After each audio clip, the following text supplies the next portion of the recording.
Selanjutnya, Satuan Pendidikan Mengembangkan Budaya Refleksi Edukasi Sehat. Silakan Bapak Ibu refleksi, bisa dengan rapor pendidikan atau dengan hasil evaluasi.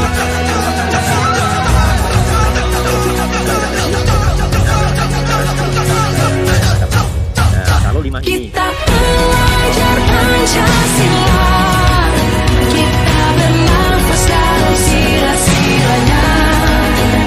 Kita belajar Pancasila, ayo kita jaga untuk Indonesia. Kita belajar Pancasila, kita bernafas dalam sila-silanya.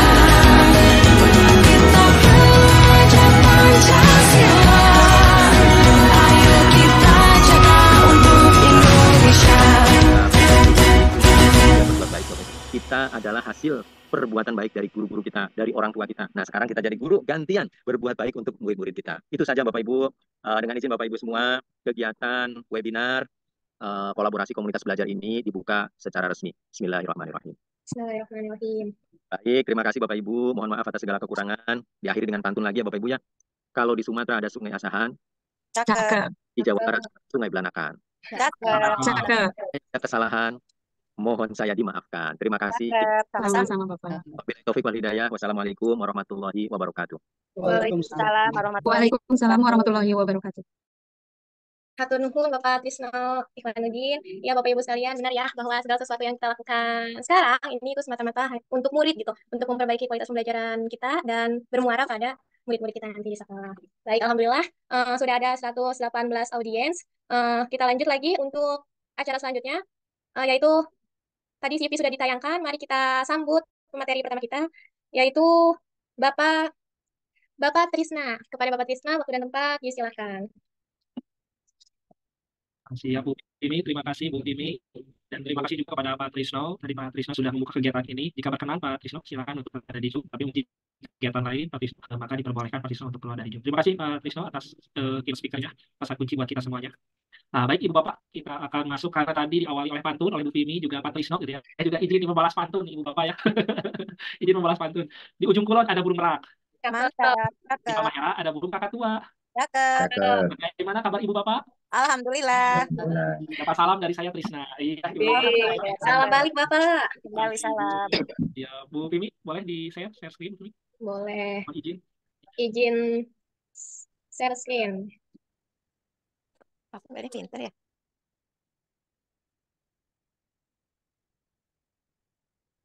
Nah, baik Ibu Bapak, pada kesempatan kali ini kita akan sama-sama membahas Ibu Bapak ya, bagaimana implementasi kurikulum merdeka di satuan pendidikan. Karena tentunya dengan kemarin Ibu Bapak ya sudah dikeluarkan kebijakan yang terbaru tentang Permendikbudristek yang nomor 12 tahun 2024 itu kan menjadi ada yang berpikir bahwa itu kurikulum nasional gitu Bapak ya. Tapi tetap Ibu Bapak itu maksudnya dalam artian kurikulum merdeka yang dinasionalisasikan Ibu Bapak ya. Nah, karena banyak di lapangan yang beredar terjadi mispersepsi Ibu Bapak ya. Nah, ternyata kurikulum itu berubah lagi jadi Kurnas. Nah, tapi tetap Ibu Bapak maksudnya Kurnas di situ tetap kurikulumnya kurikulum merdeka tetapi dinasionalisasikan. Dan terlebihlah yang kemarin peraturan Permendikbudristek nomor 12 tahun 2024. Nah, pada kesempatan kali ini Ibu Bapak kita akan sama berdiskusi Ibu Bapak ya. Nah, bagaimana sih kurikulum merdeka di Permendikbudristek nomor 12 tahun 2024 itu. Bu Vimi, ini Bu Vimi, boleh yang di-share screen-nya ke PowerPoint-nya karena ini masih di dalam dokumen. Boleh Pak.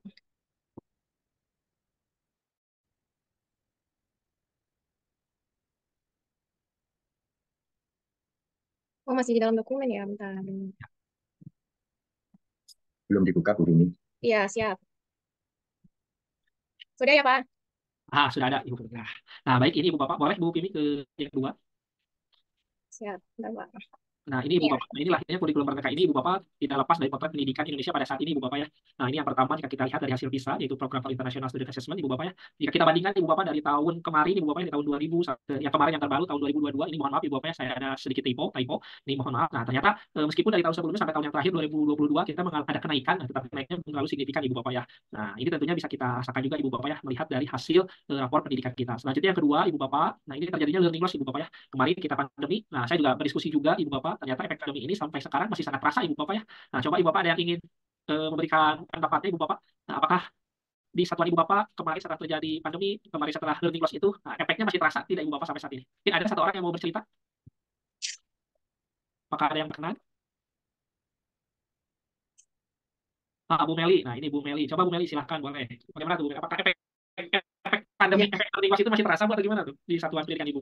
ya, izin Ibu Bapak, benar sekali. Learning loss pada saat pandemi itu sangat terasa dan itu berbekas. Bahkan hampir di 3 tahun ini, anak-anak masih ada yang belum dapat beradaptasi dengan pembelajaran di kelas yang seharusnya. Jadi contohnya, ketika dia belajar pembelajaran jarak jauh di kelas 1 dan sekarang kelas 3, nah di kelas 3 itu dia tidak bisa mengikuti pembelajaran kelas 3. Jadi dia masih ada yang kemampuannya itu masih kelas 1, ada yang belum lancar baca, kemudian ada yang masih bingung menulis angka 3, 6 gitu. Ada yang masih bingung seperti itu dan itu berlaku dengan anak kelas atas. Pada saat dia PJJ-nya itu kelas 3, sekarang kelas 6, kelakuannya itu udah kayak kelas 3 aja. Jadi budaya belajar di kelasnya juga belum bisa mencerminkan anak kelas 6 gitu. Dari mulai kemandirian, tanggung jawab, juga dari kompetensi kognitifnya juga sama. Jadi ada waktu yang hilang dan mereka itu belum terutama guru di kelas belum bisa menyatukan jembatan itu gitu. Sehingga karena sekarang ada yang kurikulum 2013 juga ada yang permer, banyak sekolah yang kesulitan untuk menjembatani learning loss itu sehingga mereka lebih terkesan memaksakan murid itu pokoknya harus selesai, harus beres, harus bisa materi di kelas saat ini gitu. Itu ya Pak ya yang saya alami di satuan pendidikan saya. Iya, Terima terima kasih. kasih Bu Meli sudah berbagi cerita Ibu Meli ya. Ini tentunya Ibu Bapak yang tentunya masih kita juga mungkin Ibu Bapak bersama. Saya juga berdiskusi dengan yang lain. Bagaimana tadi Bu Meli juga ya di sekolahnya juga bagi anak yang kelas 3 kemarin mengalami learning loss. Ternyata anak kelas 3 sekarang juga mereka di satuan pendidikan Bu Meli masa kesulitan juga Bu Meli ya dalam mengikuti pembelajarannya Di speaker kali itu dah ya mah. ini. Nyari yuk. Nah, itu Ibu Bapak, nah, itu yang pertama mengenai proses pendidikan Indonesia kita yang kedua. Selanjutnya yang ketiga Ibu Bapak, nah ini mengenai kompetensi. Nah, seperti yang kita ketahui juga bahwa kompetensi itu kan tidak hanya masalah kognitif, sikap, dan psikomotor Ibu Bapak ya, tetapi yang paling penting ada value, ada nilai Ibu Bapak, nilai yang melengkapi kompetensi murid itu. Dan tentunya Ibu Bapak, nah sehinggalah dari potret pendidikan kita ini, nah maka lahirlah perlu disesuaikan. Boleh Bu Vini ke slide selanjutnya. Nah, jadi dengan potret seperti itu, makanya kita perlu menyesuaikan dengan adanya perubahan kurikulum. Nah, yang jadi pertanyaannya kenapa kurikulum itu harus dirubah gitu kan Ibu Bapak ya? Kenapa kurikulum itu harus dirubah? Nah, kenapa tidak tetap saja menerapkan kurikulum 2013 aja yang kemarin kita kembangkan gitu Ibu Bapak ya? Karena tentunya Ibu Bapak, kurikulum itu kan bersifat dinamis Ibu Bapak yang berubah-ubah harus sesuai dengan tantangan zaman. Nah, tentunya kurikulum Merdeka ini hadir untuk menjawab tadi, untuk memfasilitasi atau untuk memecahkan masalah, bahkan menjadi solusi. Nah, bagaimana kita bisa menyelesaikan permasalahan yang tadi potret pendidikan Indonesia yang pada saat ini. Sehingga lahirlah Ibu Bapak kurikulum Merdeka ini Ibu Bapak ya. Nah, sehingga tentunya jika kita perhatikan juga Ibu Bapak, nah, kurikulum Merdeka ini juga diambil berdasarkan dari filosofi pemikiran Ki Hajar Dewantara, sehingga kental. Nah, rasanya kan kental Ibu Bapak ya, pada kurikulum Merdeka ini dengan Merdeka Belajar. Nah, ini tentunya diambil dari filosofi pemikiran Ki Hajar Dewantara, yang mana tentunya nanti diharapkan anak bisa tumbuh berkembang sesuai dengan kodrat alam atau kodrat zamannya, sehingga mereka bisa tumbuh mandiri Ibu Bapak di kehidupannya masing-masing. Nah, inilah Ibu Bapak tentunya yang kita harapkan dengan adanya semangat Merdeka Belajar ini, sehingga nantinya murid-murid kita nanti di sekolah kita ini memiliki kompetensi. Nah, bukan hanya kompetensi saja kalau tadi kata Pak Trisno, tapi mempunyai karakter. Tapi ini karakter yang paling utama. Ada karakter itu harus sesuai dengan nilai-nilai jati diri bangsa kita, bangsa Indonesia, yaitu nilai-nilai Pancasila. Nah, oleh karena itu Ibu Bapak, supaya tentunya Merdeka Belajar ini murid anak kita mempunyai kompetensi, mempunyai karakter yang senantiasa belajar sepanjang hayat sesuai dengan nilai-nilai Pancasila, nah, makanya harus ada transformasi satuan pendidikan. Nah, makanya di sini tadi juga ini sudah dijelaskan juga ini oleh Pak Trisno, dimulai dari pendidik yang reflektif, bagaimana pendidik itu dalam proses mengajarnya dia bisa mengetahui apa kekurangannya, apa yang perlu ditingkatkannya, apa yang perlu ia lakukan supaya bisa memenuhi kebutuhan belajar. Nah, yang kedua tadi pembelajarannya berpusat pada murid. Nah, jika kita perhatikan juga Ibu Bapak, tentunya pada saat ini kita lebih mengutamakan tujuan pembelajaran itu kepada murid, sehingga terkenallah dengan pendekatan teaching at the right level Ibu Bapak ya. Nah, tentunya kita harus mengajar itu sesuai dengan kebutuhan anak didik kita, bukan guru, tetapi kita harus melihat anak didik kita, dan anak didik kita itu tentunya kan berbeda-beda Ibu Bapak ya. Nah, sehingga mudah-mudahan dengan pembelajaran yang berpusat pada murid, kita bisa memenuhi semua kebutuhan belajar anak didik kita. Nah, selanjutnya ketiga Ibu Bapak, nah ini tentunya di satuan pendidikan diharapkan juga dapat menumbuhkan iklim sekolah yang aman, inklusif, dan juga merayakan kebinekaan. Dan tentunya Ibu Bapak, ketiga hal ini tentunya harus didukung juga dengan kepemimpinan untuk memperbaiki layanan, baik itu dari gurunya maupun kepala sekolahnya, khususnya di satuan pendidikan itu sendiri Ibu Bapak. Sehingga nanti mudah-mudahan jika hal ini kita lakukan secara bersama-sama, secara kolaborasi, nah nanti diharapkan tercapai tujuan sesuai visi pendidikan Indonesia itu bisa mewujudkan murid yang memiliki kompetensi dan juga karakter yang kuat dalam Pancasilanya. Nah, baik Bu Vivi, boleh selanjutnya. Nah, oleh karena itu Ibu Bapak, dan tentunya Ibu Bapak dalam kurikulum Merdeka ini, nah ini memiliki salah satu keistimewaan Ibu Bapak ya tentunya dalam kurikulum Merdeka. Karena apa? Kurikulum Merdeka itu tentunya sejatinya memudahkan guru dan juga kepala sekolah dalam meningkatkan kualitasnya. Nah, sehingga tentunya jika kita perhatikan pada saat ini pun didukung Ibu Bapak ya dengan hal-hal yang mana tentunya ini sudah diberikan juga oleh pemerintah, baik itu melalui asesmen nasional, lapor pendidikan, ataupun kita juga bisa melihat standar pelayanan minimal Ibu Bapak ya nantinya di dalam hasil suling jari juga Ibu Bapak ya. Di situ sudah ada bagaimana iklim kebinekaannya, lingkungan yang aman, nyaman, dan menyenangkannya nanti. Nah, itu salah satu standar pelayanannya. Baik, Bu Vivi, boleh selanjutnya. Nah, dan ini Ibu Bapak yang menjadi menariknya dalam kurikulum Merdeka itu. Nah, kenapa harus kurikulum Merdeka gitu kan ya? Nah, ini, di dalam kurikulum Merdeka ini ada keunikan yang pertama yaitu Ibu Bapak, yang pertama kurikulum Merdeka itu fokus pada muatan esensial. Nah, sehingga tentunya tadi muatan pelajaran yang ada itu difokuskan kepada materi-materi yang penting yang pada saat ini sedang tren atau sesuai dengan tantangan zamannya. Seperti tadi ada literasi, ada numerasi ataupun hal-hal yang lainnya ini Ibu Bapak. Dan di muatan esensial ini Ibu Bapak ya, tentunya kan kita juga bisa lebih dengan mudah juga Ibu Bapak ya, tentunya karena materinya kan tidak terlalu banyak juga gitu kan. Tadi seperti kata cerita Bu Meli juga kan gitu ya. Ternyata di sekolahnya anak ini harus selesai materi ini kan gitu. Nah, ternyata kan kan tidak seperti itu Ibu Bapak ya. Nanti di kurikulum Merdeka ini materi-materi atau muatannya itu lebih esensial sehingga betul-betul yang pokok, betul-betul yang sesuai dengan tantangan zaman pada saat ini. Selanjutnya Ibu Bapak yang kedua, nanti kurikulum Merdeka itu fleksibel dan kontekstual Ibu Bapak ya. Nah, dalam artian nanti fleksibel di sini bahwa kita selaku guru bisa menentukan capaian pembelajaran itu sesuai dengan kebutuhan diri kita. Nah, kurikulum Merdeka kan itu kita ada mengenal dengan istilah fase A, fase B gitu Ibu Bapak ya. Nah, jadi kita tidak perlu memaksakan Ibu Bapak ya anak yang belum bisa di fase B dan dia sudah meningkat ke fase B, kalau dia memang belum bisa di fase A ya meskipun dia fase B ya tidak mengapa diajarkan pelajaran-pelajaran ataupun muatan materi yang berada di fase A itu sendiri gitu. Nah, ini tentunya menjadi fleksibel bagi guru sehingga tentunya semua murid tadi tujuannya murid bisa bahagia, murid bisa merdeka dalam belajarnya sehingga setiap murid bisa sukses. Nah, selanjutnya Ibu Bapak yang ketiga ini yang paling menarik di dalam kurikulum Merdeka itu adanya pengembangan karakter Ibu Bapak, baik itu moral, spiritual, sosial ataupun emosional. Karena jika kita perhatikan Ibu Bapak di kurikulum Merdeka itu ada IPRA, ada kokurikuler. Nah, tentunya dalam pengembangan karakter itu, nah pada saat ini di kurikulum Merdeka itu lebih dikuatkan, diberikan alokasi waktu khusus supaya anak didik kita itu, supaya murid-murid kita itu bisa kuat dalam karakternya yaitu di dalam kokurikuler atau P5 itu sendiri Ibu Bapak ya, yang mana proyek penguatan profil pelajar Pancasila. Nah, sehingga di dalam program tersebut dan kegiatan tersebut diharapkan esensinya itu bukan perayaannya, gitu kan, boleh merayakan tapi bukan perayaannya, tetapi bagaimana prosesnya anak tersebut bisa mengembangkan karakternya sesuai dengan nilai-nilai Pancasila yang 6 dimensi itu Ibu Bapak. Nah, mungkin ini Ibu Bapak yang akan menjadi menarik nanti pembahasan selanjutnya gitu ya. Nah, ini saya sebagai pengantar nanti akan dibedah bagaimana nih kurikulum Merdeka dari jenjang SD, SMP maupun SMA ataupun TK itu sendiri. Nah, nanti akan dibahas oleh teman saya. Terima kasih Bu Vivi, mungkin itu yang dapat saya sampaikan. Terima kasih. Terima kasih kepada Pak Trisna. Selanjutnya akan disampaikan oleh rekan kami, yaitu Ibu Teti, untuk jenjang TK ini. Kepada Bu Teti, kami persilakan. Bu Vini, apakah suara saya bisa masuk? Aman, Bu, aman. Dengar? Takut kurang jelas. Baiklah, terima kasih banyak Ibu Vini dan juga terima kasih kepada Bapak Trisna yang sudah memberikan pengantar tadi. Boleh ya, saya juga ingin ikutan pantun nih, baru searching barusan ini. Siap. Singgah sebentar di rumah Basir. Cakep. Oh, Dan Bepaya. Cakep. Untuk Anda yang telah hadir, salam hormat dari saya. luar biasa, mantap. Teman-teman, Mantap. Cakep. saya kebagian untuk bukan memaparkan ya sebenarnya. Ini kita belajar bersama-sama tentang kurikulum. Dan karena saya dari jenjang PAUD, maka yang akan saya sampaikan kepada teman-teman semua adalah kurikulum Merdeka di jenjang pendidikan anak usia dini. Yang saya ambil berdasarkan Permendikbud nomor 12 tahun 2024. Permendikbud yang paling akhir ya Pak Trisna ya, yang terakhir. Baik Bu Vini, silakan. Ini teman-teman. Kurikulum Merdeka itu mencakup kerangka dasar struktur dari TK sampai SMA, SMK sama seperti ini. Untuk kerangka dasar ada di lampiran 1, itu cukup panjang ya, saya tidak akan memakannya. Mangga Bapak dan Ibu pasti sudah tahu tentang Permendikbud nomor 12 ini dan mungkin tidak membukanya kembali. Kemudian struktur kurikulum. Struktur kurikulum juga untuk PAUD kita sama dengan kata-kata jenjang di intrakurikuler, kokurikuler, ekstrakurikuler. Di jenjang PAUD itu boleh tapi tidak wajib. Jadi silakan ada, atau kalau misalnya tidak pun itu tidak menjadi suatu kewajiban. Nah, dalam intrakurikuler dan kokurikuler itu memuat kompetensi, muatan pembelajaran dan beban pembelajaran. Lanjut.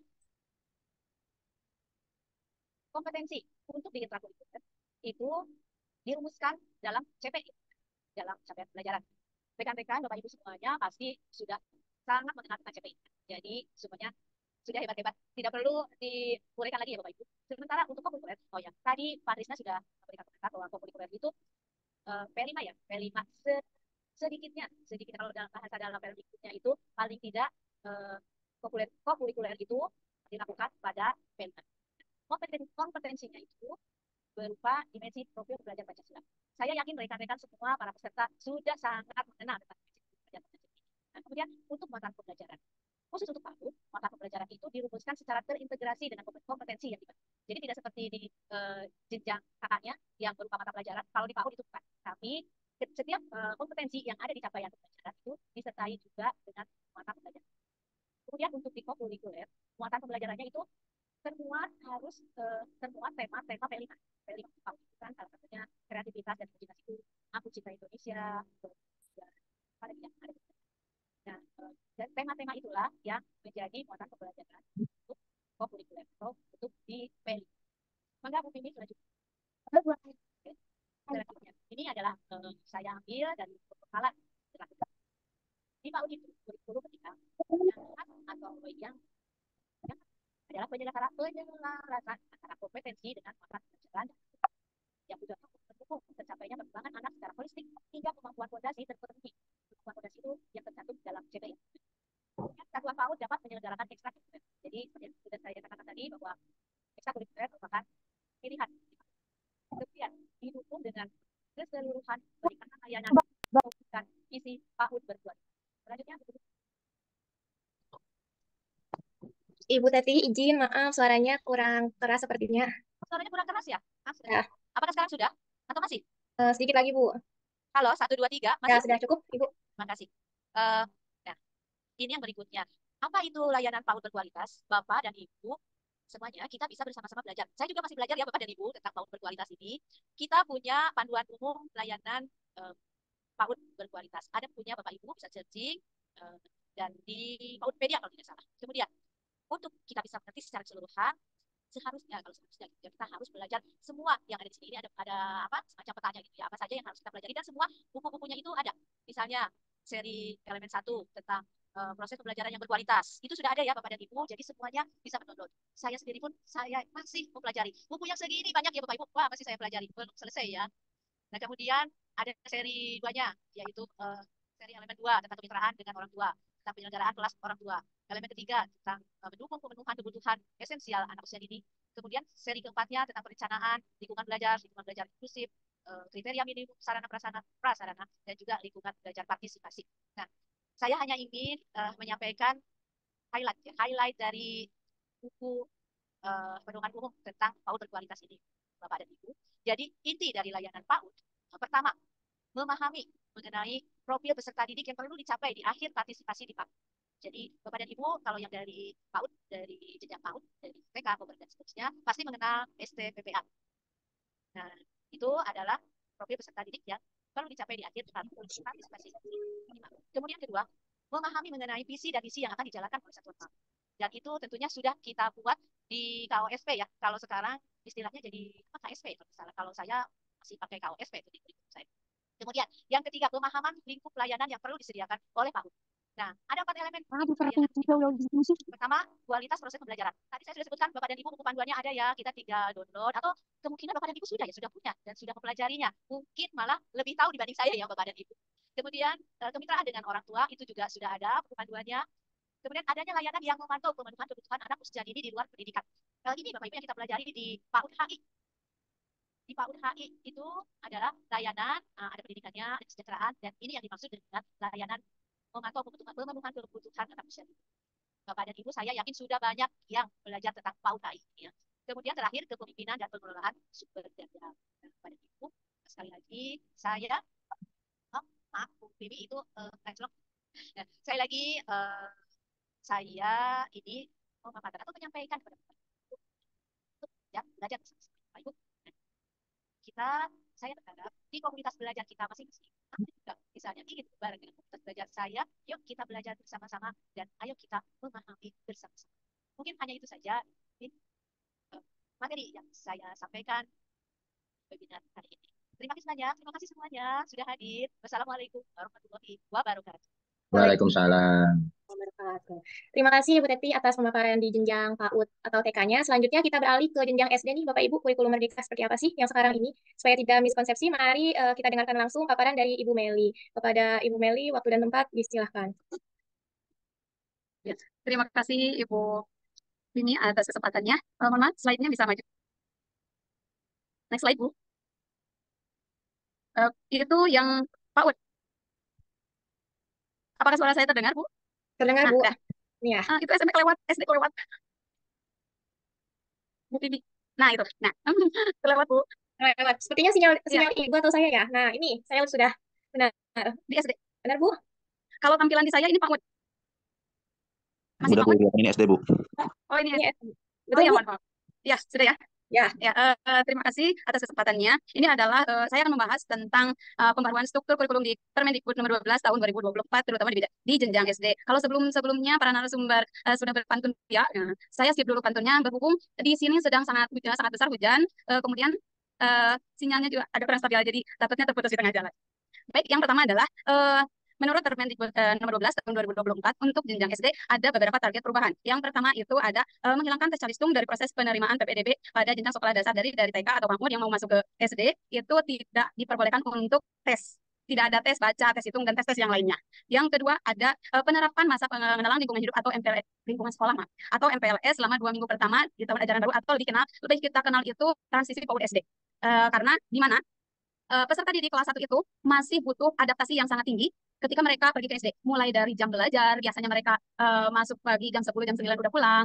Kemudian belajar di sekolahnya itu masih banyak bermain, aktivitas yang banyak bergerak. Nah, jadi transisi PAUD SD itu memfasilitasi anak dari TK atau PAUD untuk dapat belajar di jenjang SD. Sehingga mereka akan lebih siap lagi belajar menerima pembelajaran di jenjang SD. Terutama ada dilakukan asesmen awal untuk transisi PAUD SD untuk mengetahui mereka itu atau peserta didik baru itu perlu apa yang harus ditingkatkan pada 6 kemampuan fondasi. Nah, ini ada di target perubahan yang ketiga, di mana 6 kemampuan fondasi anak ini harus ibu bapak ketahui, terutama untuk guru yang memegang anak kelas 1.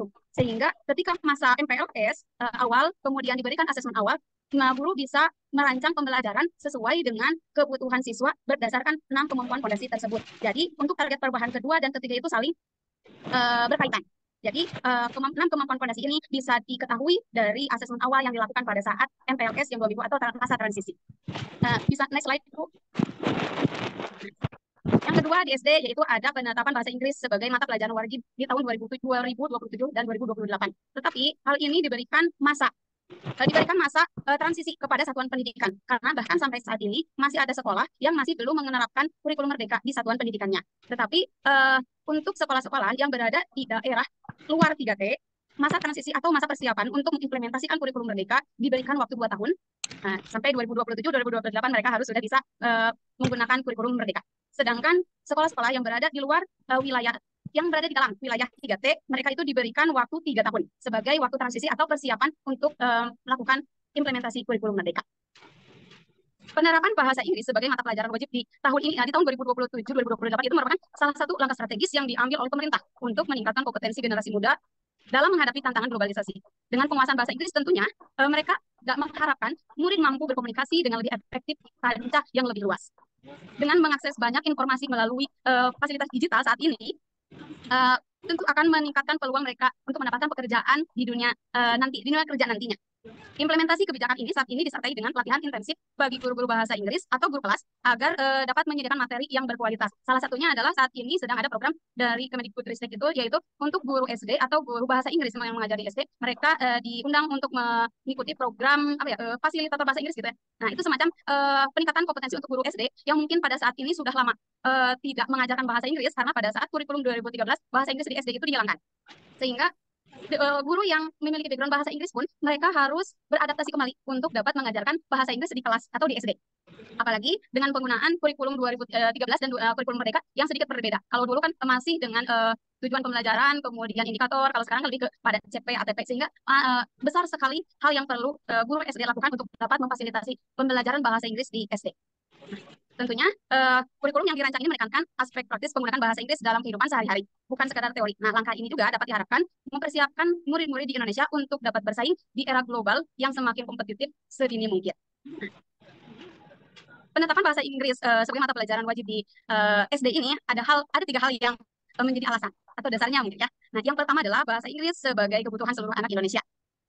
Bahasa Inggris saat ini dapat membuka pintu melalui memberikan kesempatan kepada murid-murid Indonesia baik di bidang pendidikan, pekerjaan, ataupun interaksi secara internasional. Jadi bukan hanya di jenjang yang formal saja. Karena saat ini di era globalisasi, kecepatan teknologi itu sudah sangat meresahkan gitu ya untuk siswa-siswa. Jadi bahkan siswa SD pun mereka sudah dapat mengakses baik film ataupun mungkin bisa berkomunikasi dengan orang di luar Indonesia. Sehingga pembelajaran bahasa Inggris ini sudah sangat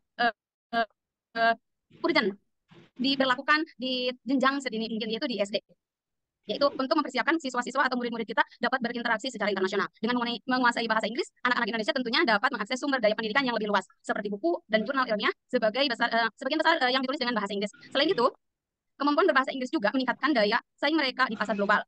Dengan baik, di luar aspek praktisnya, bahasa Inggris juga dapat memperkaya wawasan budaya, juga meningkatkan keterampilan kognitif murid. Oleh karena itu, pengajaran bahasa Inggris agar anak-anak di Indonesia tetap siap menghadapi tantangan dan peluang di masa depan. Untuk alasan yang kedua, mendorong pembelajaran keselarasan kurikulum bahasa Inggris adalah konsep yang penting dalam pendidikan untuk memastikan bahwa materi pelajaran, kemudian metode pembelajaran, dan evaluasi yang digunakan di berbagai tingkat pendidikan sejalan dengan tujuan pembelajaran yang telah ditetapkan. Tentunya, hal ini mencakup penyusunan kurikulum yang berfokus pada pengembangan keterampilan berbahasa siswa, seperti mendengarkan, kemudian berbicara, membaca, menulis dalam bahasa Inggris. Keselarasan tersebut juga dapat memastikan bahwa konten yang diajarkan itu relevan dan mendukung kebutuhan para murid di dunia nyata, serta mempersiapkan mereka untuk dapat menghadapi tantangan akademis di masa depan. Sehingga tidak kelagapakan lagi ya ketika anak SD lulus, mereka ingin masuk ke SMP yang bergengsi, kemudian atau ke jenjang SMP yang sudah ada pelajaran bahasa Inggris. Mereka tidak minder lagi. Minimal kosakata yang yang ada di lingkungan sekitar mereka itu tahu. Meskipun mungkin kalau tidak dibiasakan untuk berbicara, ada pelafalan-pelafalan yang kurang tepat. Tetapi dengan membiasakan mereka untuk mengetahui dan belajar untuk berbicara bahasa Inggris, mereka sudah tidak akan merasa rendah diri lagi ketika mereka masuk ke SMP. Karena dasar pembelajaran bahasa Inggrisnya sudah didapatkan di jenjang SD.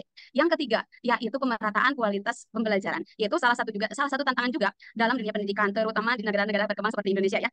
Pemerataan ini bertujuan untuk memastikan bahwa setiap murid itu terlepas dari latar belakang sosial, ekonomi, lokasi geografis, ataupun kondisi siswa di keluarga itu masih tetap memiliki akses yang setara dengan pendidikan yang berkualitas. Hal ini tentunya dapat dicapai melalui berbagai cara, termasuk penyediaan fasilitas dan sumber daya yang memadai di setiap sekolah, pelatihan guru secara berkelanjutan, serta pengembangan kurikulum yang inklusif dan relevan. Teknologi juga memainkan peran penting dalam pemerataan ini. Dengan langkah ini, dengan langkah ini diharapkan setiap anak atau setiap murid di Indonesia memiliki peluang yang sama untuk meraih keberhasilan baik secara akademis ataupun untuk pengembangan diri mereka di masa depan secara optimal. Jadi, Ibu Bapak, kenapa pemerintah memberlakukan bahasa Inggris sebagai mata pelajaran wajib di kurikulum merdeka? Karena hasil bukti atau kenyataan di lapangan ketika bahasa Inggris dihilangkan pada saat di kurikulum 2013, banyak sekolah SMP yang merasa kesulitan untuk mengajarkan bahasa Inggris kepada anak-anak didik di kelas 7.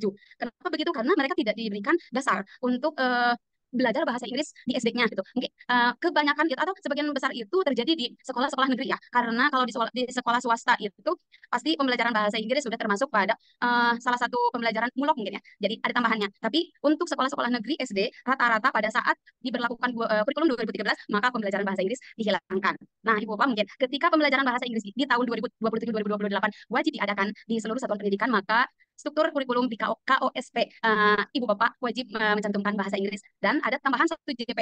Jadi 1 minggunya anak-anak akan belajar 3 JP untuk pembelajaran bahasa Inggris. Kedudukan bahasa Inggris akan sama dengan bahasa Indonesia ataupun dengan materi IPAS, materi PKN, dan PAI, dan sebagainya. Jadi sudah bukan pilihan lagi seperti saat ini ya.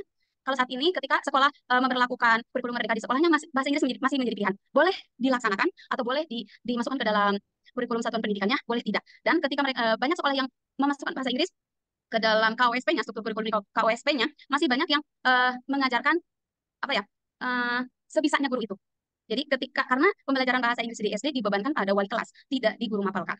Maka daripada itu perubahan signifikan pada pelajaran bahasa Inggris yang menjadi mata pelajaran wajib di SD perlu digawangi terutama oleh guru-guru SD yang tidak memiliki background bahasa Inggris. Karena rata-rata yang menjadi guru SD itu backgroundnya PGSD. Walaupun ada beberapa guru SD yang pada saat kurikulum 2013 mereka mengajarkan bahasa Inggris, kemudian di kurikulum selanjutnya, sebelum kurikulum 2013 mereka mengajarkan bahasa Inggris, kurikulum 2013 diberlakukan, bahasa Inggris dihilangkan, mereka jadi berbalik arah atau pindah jadi wali kelas sehingga harus kuliah lagi agar linear. Nah, mungkin pemaparan saya terkait apa hal baru yang ada di SD berdasarkan Permendikbud nomor 12 tahun 2024 jenjang SD cukup sekian. Terima kasih Ibu Pemi atas kesempatannya. Mohon maaf jika terdapat kesalahan. Wassalamualaikum warahmatullahi wabarakatuh. Materi selanjutnya bisa dilanjutkan oleh narasumber yang lain. Terima kasih. Siap, terima kasih Ibu Meli. Wah, semakin siang semakin menarik saja nih pembahasan kita pada siang hari ini. Selanjutnya kita teruskan di jenjang SMP, dipaparkan oleh Ibu Prima. Kepada Ibu Prima, disilahkan. Baik, apakah suara saya jelas? Jelas, Bu, oke. Nah, terima kasih. Bismillahirrahmanirrahim. Senang sekali saya bisa mewakili dari jenjang SMP. Perkenalkan, mungkin karena di sini se-Jawa Barat bahkan ada narasumber kita yang juga dari Surabaya gitu. Saya perkenalkan kembali, nama saya Primarsawati. Saya berasal dari SMPN 5 Garut, Kabupaten Garut, Jawa Barat. Tadi teman-teman saya yang lain sudah dimulai dengan pantun. Saya juga mau berpantun terlebih dahulu, boleh? Boleh, Bu. Saya juga searching seperti Ibu Teti ya. Saya searching dulu karena saya nggak jago pantun. Ambil kayu untuk membuat meja. Cakep. Kayu disatukan dengan paku. Cakep. Belum presentasi saya buka. Saya ucapkan salam terlebih dahulu. Assalamualaikum warahmatullahi wabarakatuh. Waalaikumsalam warahmatullahi wabarakatuh. Waalaikumsalam. Terima kasih Bapak Ibu guru hebat semuanya. Di sini saya sharing materi pembekalan untuk jenjang SMP, untuk struktur kurikulum, kemudian fokus pada muatan esensial, kemudian pengembangan karakter, itu sudah dibahas oleh teman-teman juga tadi oleh Bapak Trisna, oleh Ibu Teti, kemudian juga oleh Ibu Meli. Nah, mungkin saya sedikit menegaskan kembali mengenai apa sih perubahan atau pembaruan ya lebih tepatnya, pembaruan signifikan dalam kurikulum merdeka pada jenjang SMP. Nah, tadi ditekankan bahwa untuk kurikulum Merdeka ini, setelah terbitnya Permendikbud nomor 12 tahun 2024, itu salah satu khasnya adalah struktur yang fleksibel dan kontekstual. Nah, di sini fleksibel di sini tadi Bapak Trisna sudah mengupas bahwa tidak memaksakan, misalnya di fase D bisa, misalnya kalau peserta didik kita masih di fase sebelumnya, kita bisa memberikan bimbingan atau memberikan pemahaman terlebih dahulu untuk fase sebelumnya. Kemudian fleksibel di sini juga memberikan sekolah dan guru memiliki keleluasaan untuk menyesuaikan struktur kurikulum dengan kebutuhan dan karakteristik peserta didik di daerah kita masing-masing.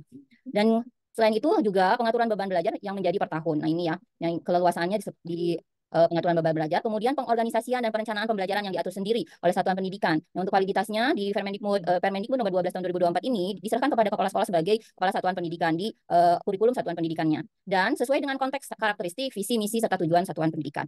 Kemudian kontekstual. Kontekstual di sini materi pembelajaran dirancang dengan mempertimbangkan konteks dan kehidupan nyata di sekitar peserta didik. Hal ini juga bertujuan untuk membuat pembelajaran menjadi lebih relevan, bermakna, dan mudah dipahami oleh peserta didik. Kita sesuaikan dengan sesuai daerah sekolah kita masing-masing. Kemudian penerapan pembelajaran terdiferensiasi. Nah, di sini kita sudah harus menggunakan pendekatan pembelajaran terdiferensiasi ini dalam setiap pembelajaran kita di kelas dengan memungkinkan guru untuk memenuhi kebutuhan setiap murid, baik itu dari segi konten, kemudian dari segi proses, juga dari segi produk. Saya yakin Bapak Ibu guru hebat di sini sudah melakukan atau menerapkan pembelajaran terdiferensiasi ini. Kemudian fokus terhadap muatan esensial. Fokus pada muatan esensial dalam pembelajaran ini supaya kita dapat memastikan peserta didik mendapatkan pengetahuan dan keterampilan yang fundamental dalam setiap mata pelajaran. Kita tinggal memilih capaian pembelajaran apa sih yang bisa yang kita organisasikan untuk setiap jenjangnya, kemudian mana saja materi esensialnya. Kita tidak perlu menyampaikan semuanya. Kita sesuaikan dengan kebutuhan dari belajar murid itu sendiri. Selanjutnya pengembangan karakter. Nah, pengembangan karakter ini yaitu mendalami isu kontekstual di sekolah itu dalam proyek penguatan profil pelajar Pancasila. Jadi para peserta didik itu memiliki waktu untuk mengeksplorasi dan mengasah kepekaan terhadap isu-isu kontekstual gitu. Misalnya di gaya hidup berkelanjutan, kemudian kearifan lokal sesuai daerahnya masing-masing. Next, Bu Vimi. Nah, untuk struktur kurikulum juga sama, yaitu intrakurikuler mengacu pada capaian pembelajaran, kemudian kokurikuler yaitu pendalaman atau pengayaan kegiatan intrakurikuler dalam rangka pengembangan karakter dan kompetensi peserta didik, yaitu di P5 proyek penguatan profil pelajar Pancasila. Ini bisa kita lebih dalami berkaitan dengan isu-isu yang kontekstual dengan daerah kita masing-masing. Kemudian ekstrakurikuler sesuai dengan karakteristik satuan pendidikannya. Misalnya kalau hanya satu ekstrakurikuler, pilihannya adalah pramuka. Tapi harus digarisbawahi di sini bahwa peserta didik mengikuti ekstrakurikuler itu secara sukarela. Jadi tidak ada paksaan sesuai dengan voice, choice, dan ownership-nya peserta didik mungkin ya. Jadi di sini ekstrakurikulernya harus secara sukarela, betul-betul dari pilihan dari peserta didik itu sendiri. Mungkin itu next. Nah, kekhasan satuan dalam jenjang kurikulum mereka, poin pembaharuannya apa sih di jenjang SMP? Murid-murid di sini, murid-murid yang dengan potensi kecerdasan istimewa. Ada istilah cerdas istimewa, berbakat istimewa. Itu bisa diberikan percepatan belajar dan atau pendalaman dan pengayaan capaian pembelajaran secara individu. Jadi di sini yang harus kita garis bawahi secara individu, bukan kelas akselerasi, misalnya bukan rombongan belajar. Dulu itu rombongan belajarnya gitu. Nah, sekarang kita harus memberikan pengayaan pendalamannya itu secara individu. Misalnya sekolah memberikan fasilitas, misalnya dengan memberikan pengayaan khusus untuk yang punya kelebihan potensi di sains, misalnya memiliki potensi di sains, itu kita berikan fasilitas wadah untuk lebih mendalami dan memberikan pengayaan itu secara individu, bukan rombongan belajar. Nah, cerdas istimewa dan berbakat istimewa ini atau biasa dikenal dengan anak cibi itu mempunyai kemampuan dan intelijensi di atas rata-rata. Nah, ini kita itu harus memberikan pengayaan, kemudian juga memberikan pendekatan-pendekatan, memberikan pendalaman-pendalaman secara individu. Kemudian di SMP, kalau tadi di SD mungkin ada bahasa Inggris ya, tapi itu secara bertahap. Nah, untuk SMP itu penguatan kompetensi teknologi digital, yaitu termasuk kemampuan berpikir sistem. Nah, ini sudah berjalannya di SMP, yaitu TIK ini menjadi wajib, ya, pelajaran informatika atau TIK ini menjadi diwajibkan di SMP. Ini penting untuk computational thinkingnya dari peserta didik. Kemudian juga memberikan kemampuan berpikir sistem untuk peserta didik. Ya. Jadi ini penting sekali, apalagi sekarang untuk literasi digital dari peserta didik kita. Mengembangkan kemampuan berpikir komputasional itu ya kita memberikan pemahaman, memberikan kemampuan untuk memecahkan masalah dengan cara sistematis dan logis. Kemudian juga penguatan kompetensi teknologi digital ini juga sangat esensial ya, sangat esensial. Ini dibutuhkan untuk bekal bagi generasi muda sekarang untuk lebih melek teknologi, untuk lebih literasi digitalnya lebih baik lagi. Mungkin itu saja di jenjang SMP, tidak banyak yang saya sampaikan. Saya kembalikan kembali ke Ibu Vini. Terima kasih Ibu Firman atas paparan di jenjang SMP-nya. Selanjutnya ada di jenjang SMA, Ibu Ai. Ibu Ai sudah siap? Siap, Bu. Terdengar suara saya? Ya, terdengar. Ibu Ai dipersilahkan. Baik, terima kasih Ibu Vini dan salam untuk semua peserta yang ada. Terima kasih yang sudah berkenan hadir di tengah-tengah kesibukannya dalam kegiatan webinar kolaborasi penggerak bergema batch 2 Kemendikbudristek yang diselenggarakan oleh Badan Layanan Platform Teknologi BLPT. Nah, baik izinkan saya untuk menyampaikan pematerian tentang analisis kurikulum Merdeka untuk jenjang SMA ya atau sama SMK Bu Vini? Saya sedikit lupa. Ya, Bu, SMA dan SMK. Oh, siap, SMA dan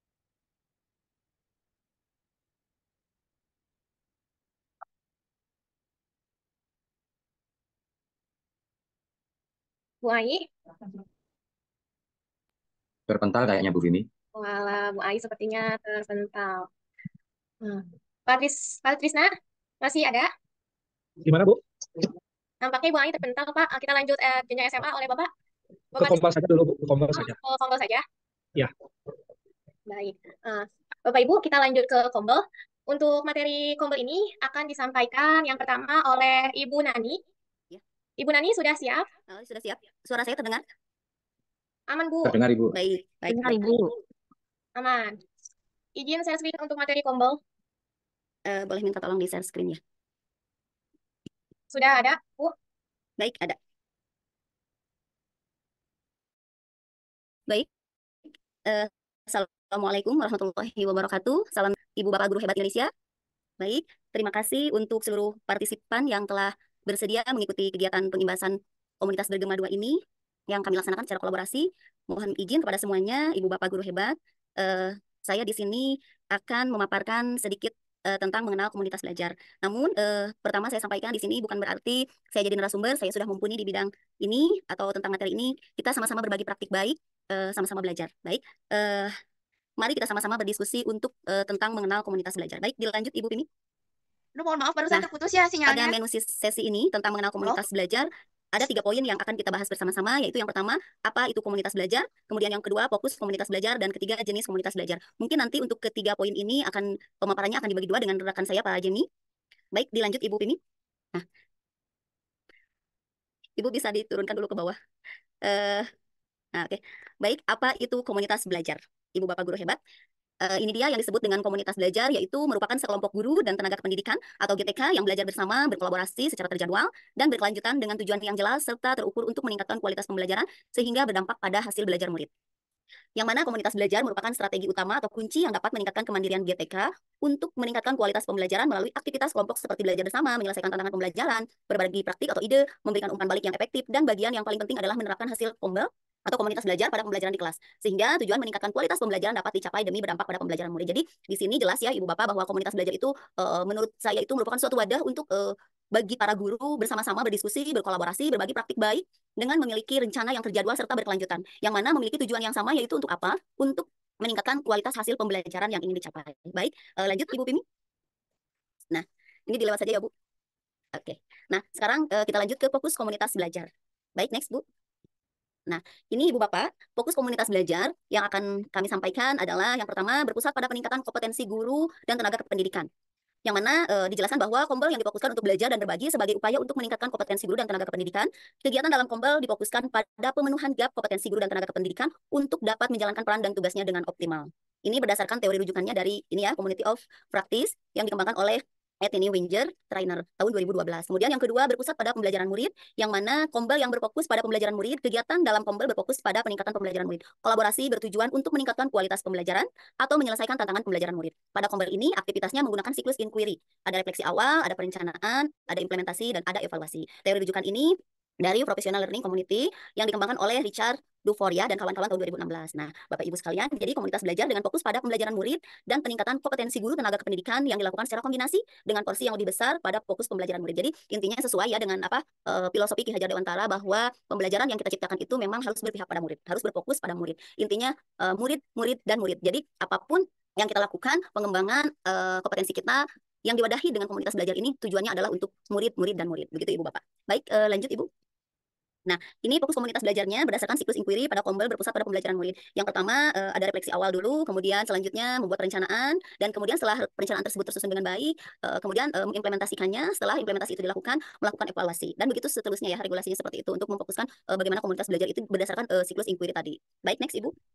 Nah, ini ada tahapan pada Kombel yang berpusat pada peningkatan kompetensi guru dan tenaga kependidikan. Yang pertama, menganalisis kebutuhan belajar anggota, Yang kedua, memfasilitasi rencana kegiatan belajar berdasarkan hasil analisis kebutuhan.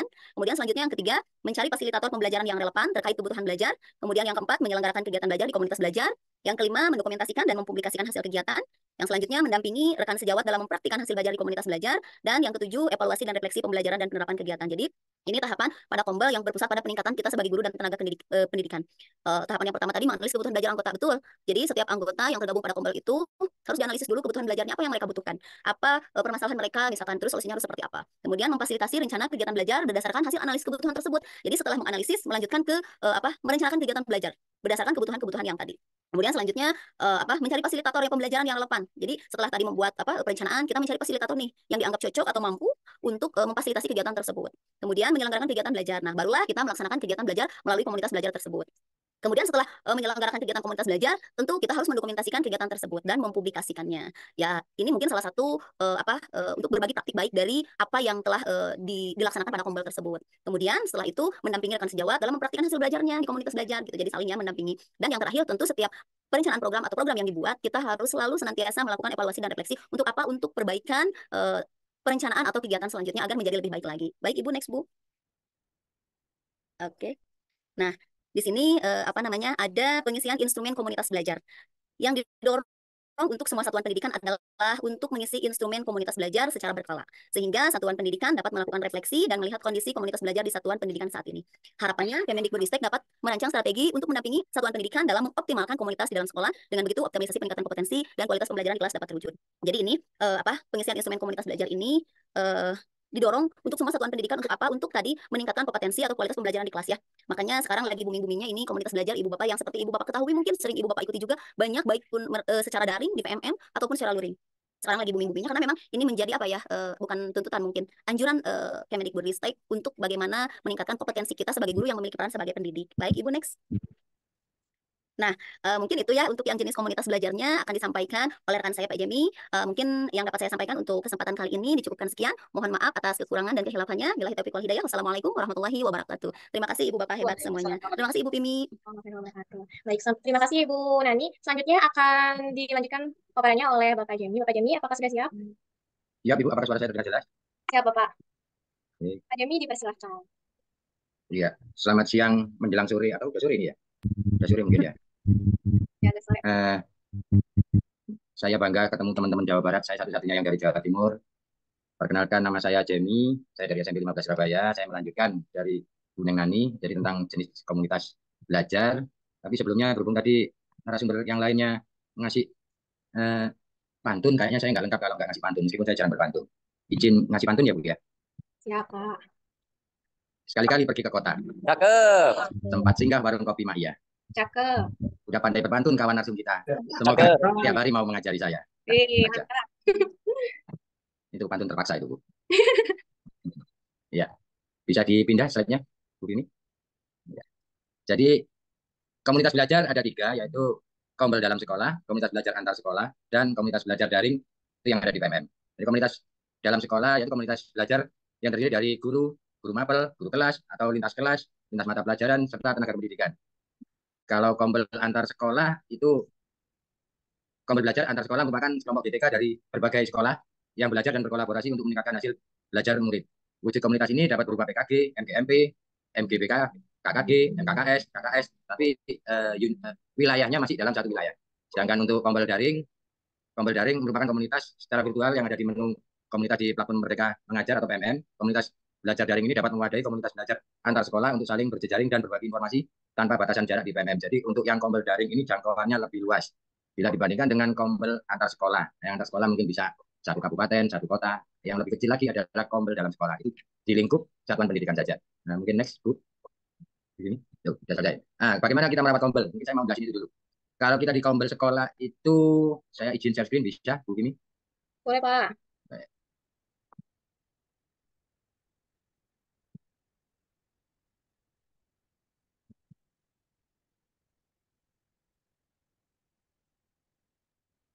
Apakah sudah terlihat, Bu? Belum? Belum, Pak. Sudah, Pak. Terlihat, Bu? Ya, Sudah. Ini saya menjelaskan dulu perbedaan Kombel antar sekolah dan Kombel daring. Jika kombel antar sekolah itu pendidik dan tenaga pendidikan antar satuan pendidikan, sedangkan untuk kombel daring itu pendidik dan tenaga kependidikan antar satuan pendidikan yang belajar bersama di PMM. Kombel antar sekolah berada dalam satu lingkup wilayah, sedangkan untuk kombel daring itu tidak terbatas daerahnya atau wilayahnya. Jadi seperti saya, kombel daring penggeraknya dari berbagai daerah ada. Gitu. Contohnya tadi sudah saya sebutkan, persamaannya adalah ruang lingkup belajar fokusnya pada pengembangan kompetensi PTK. Fokus pada topik peningkatan kompetensi sesuai dengan kebutuhan dan kesepakatan. Kegiatan belajar tidak terintegrasi secara langsung dalam aktivitas pekerjaan sehari-hari. Dari ketiga persamaan ini, fokusnya tetap satu. Nanti akhirnya ke murid seperti yang dibilang sama Bu Nani tadi. Tentunya fokus kombel juga. Ya. Fokus komunitas belajarnya yang berpusat pada peningkatan kompetensi GTK, yaitu menganalisa kebutuhan belajar anggotanya, memfasilitasi rencana kegiatan belajar berdasarkan hasil analisis, mencari fasilitator pembelajaran yang relevan terkait kebutuhan, menyelenggarakan kegiatan belajar di komunitas belajar, mendokumentasikan dan mempublikasikan hasil kegiatan, mendampingi rekan sejawat dalam mempraktikkan hasil belajar di Kombel, evaluasi dan refleksi pembelajaran dan penerapan kegiatan. Jadi evaluasi dan refleksi itu sangat penting, bukan hanya dalam pembelajaran, tapi di dalam Kombel kita juga perlu melakukan itu. Itu untuk apa sih? Sebenarnya itu untuk melihat capaian kita sampai mana, kita bagaimana perkembangannya, itu semuanya ada di situ. Nah, sekarang saya mau tanya dulu, apakah komunitas belajar itu wajib didaftarkan di PMM? Mungkin ada yang bisa jawab. Kalau ya mungkin kasih emoji jempol ke atas, atau yang nggak wajib bisa jempol ke bawah mungkin sebelum saya lanjut. Apakah komunitas belajar itu wajib didaftarkan ke PMM? Mungkin bisa dikasih emoji.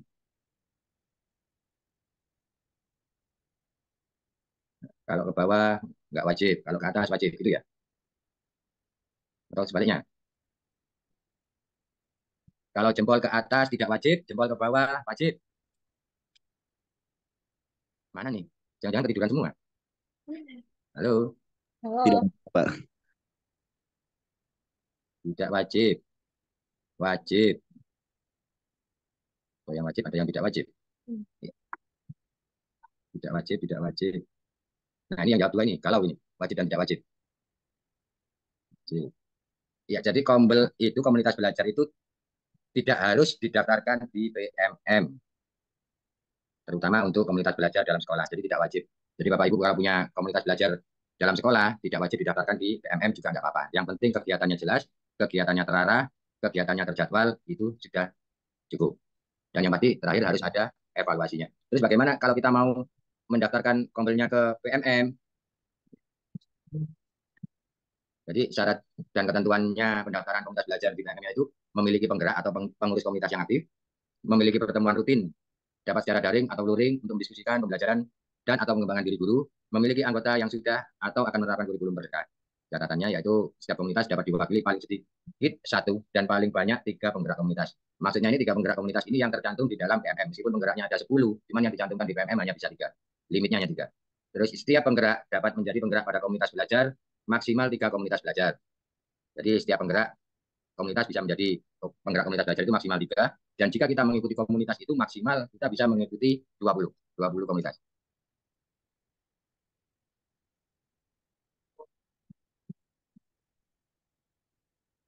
Yang perlu dipersiapkan sebelum mendaftarkan komunitasnya di PMM yaitu pastikan pengurus atau penggerak komunitas belajar yang akan didaftarkan minimal mengerjakan topik kurikulum merdeka hingga aksi nyata sebagai syarat untuk melakukan pendaftaran. Itu syarat utamanya itu. Kalau belum melakukan aksi nyata maka tidak bisa mendaftarkan kombelnya di PMM. Nama pengurus atau nama penggeraknya hanya boleh 3. Terus disiapkan juga nama dan logo komunitas belajarnya. Pastikan nama komunitasnya berbeda dengan komunitas yang sudah ada di PMM. Yang keempat, masukkan lokasi dan deskripsi maksimal 2000 karakter. Terus detail komunitasnya bagaimana. Untuk juga, waktu saya masih ada, Bu Femi? Masih Bapak, 2 menit lagi. Masih? 5 menit lagi? 2. Oke. Nah, bagaimana kita merefleksi ini, apa namanya, Kombel kita? Bapak Ibu di PMM itu sudah disediakan fitur yang namanya instrumen komunitas belajar. Bapak Ibu bisa buka di situ bagaimana melihat perkembangan komunitas belajar kita, terutama untuk yang komunitas belajar yang dalam sekolah. Jadi nanti yang bisa mengisi itu adalah kepala sekolah. Instrumennya itu antara lain berisi, sebentar saya sharing lagi. Ini ada contoh nama kepala sekolahnya Pak Ahmad Siddiq. Sekolahnya ini instrumennya yang perlu diisi di dalam PMM itu. Yang pertama, apakah satuan pendidikan Anda memiliki komunitas belajar dalam sekolah? Jika belum ada ya dipilih belum. Jika sudah ada, pilih sudah ada gitu. Dijawab apa adanya. Terus yang kedua, mengapa satuan pendidikan Anda belum memiliki komunitas belajar? Di situ sebenarnya sudah disediakan juga jawabannya. Bapak Ibu tinggal memilih aja Bapak Ibu kepala sekolah. Nanti setelah ini semua diisi, termasuk yang meskipun yang sudah, nanti ada hasil rekapnya. Nah, seperti ini nanti hasil rekapnya belum ada. Bagaimana waktu pelaksanaan komunitas tersebut, kegiatan dilakukan rutin setiap minggu sekali. Ya, ini merupakan refleksi. Refleksinya seperti ini. Dari rekap yang tadi sudah kita isi, nanti muncul rekapnya. Setelah rekap ini, baru nanti ada peta kemajuan komunitas belajar. Jadi Bapak Ibu bisa melihat dari panduan tanda kemajuan komunitas belajar Bapak Ibu di sekolah. Jadi bagaimana sih frekuensi komunitas belajar Bapak Ibu di sekolah?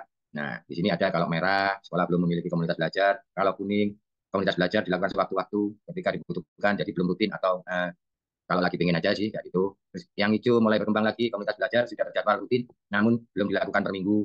Begitu seterusnya. Ini merupakan evaluasi untuk komunitas belajar untuk tetap eksis, tetap menjadi baik, dan nanti dampaknya pun akhirnya berdampak pada kompetensi gurunya juga, dan tentunya di anak didik kita. Mungkin itu saja, Bu Bimi. Siap. Hatur nuhun Bapak Demi dan Ibu Sami-sami. Nani yang sudah memaparkan materi tentang Kombel ini. Mudah-mudahan tidak puas ya Bapak Ibu, sehingga bisa menggali terus informasi-informasi terkini mengenai Kombel. Baik, karena yang paparan SMA tadi sempat ada gangguan, maka kita lanjut untuk kurikulum merdeka di SMA ya Bapak Ibu. Bu Ai, Ya, apakah siap, Bu. sudah? Ya. Oke, izin share screen. Sudah ada? Ada.